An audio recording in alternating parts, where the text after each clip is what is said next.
Hit and run के नए और सख्त कानून के खिलाफ हड़ताल पर गए ट्रक चालकों ने काम पर लौटना शुरू कर दिया है और एक दो दिन में हालात सामान्य हो जाएंगे। ट्रक चालकों के संगठन all India motor transport Congress ने कहा कि सरकार ने आश्वासन दिया कि उसके सदस्यों के साथ चर्चा के बाद ही हिट एंड रन मामलों में संबंधित नए कानून लागू किए जाएंगे। आपको बता दें, सरकार ने कहा था कि सड़क दुर्घटना में लापरवाही से हुई मौत के मामले में वाहन चालक पर 10 लाख रुपए का जुर्माना लगाया जाएगा। सरकार द्वारा इस मामले में जो नया सेक्शन जोड़ा गया उसमें कहीं भी 10 लाख रुपए का उल्लेख ही नहीं है।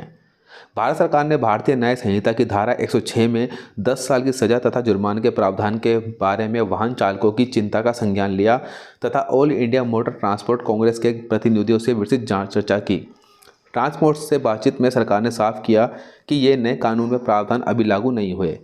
भारतीय न्याय संहिता की धारा 106(2) को लागू करने से पहले all India motor transport Congress से विचार विमर्श करने के बाद ही निर्णय लिया जाएगा। हालांकि इस बैठक में ट्रांसपोर्टर्स को भारतीय न्याय संहिता की धारा 106 से कोई आपत्ति नजर नहीं आई।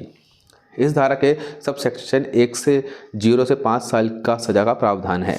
ऐसे में यदि धारा 106 लागू नहीं होती तो हिट एंड रन के मामलों में 10 साल की सजा नहीं होगी, लेकिन अगर अब सेक्शन तक जस का तस रहता है तो उसमें अधिकतम 5 साल की सजा का प्रावधान है।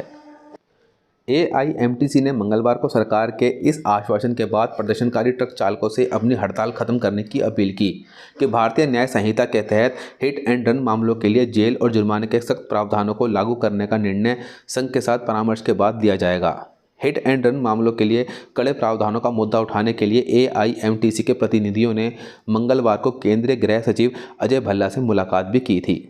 AIMTC के महासचिव NK गुप्ता ने कहा कि हमने हड़ताल का कोई आह्वान नहीं किया था। हड़ताली चालक काम पर वापस आ रहे हैं और 1 या 2 दिन में सामान्य परिचालन बहाल हो जाएगा।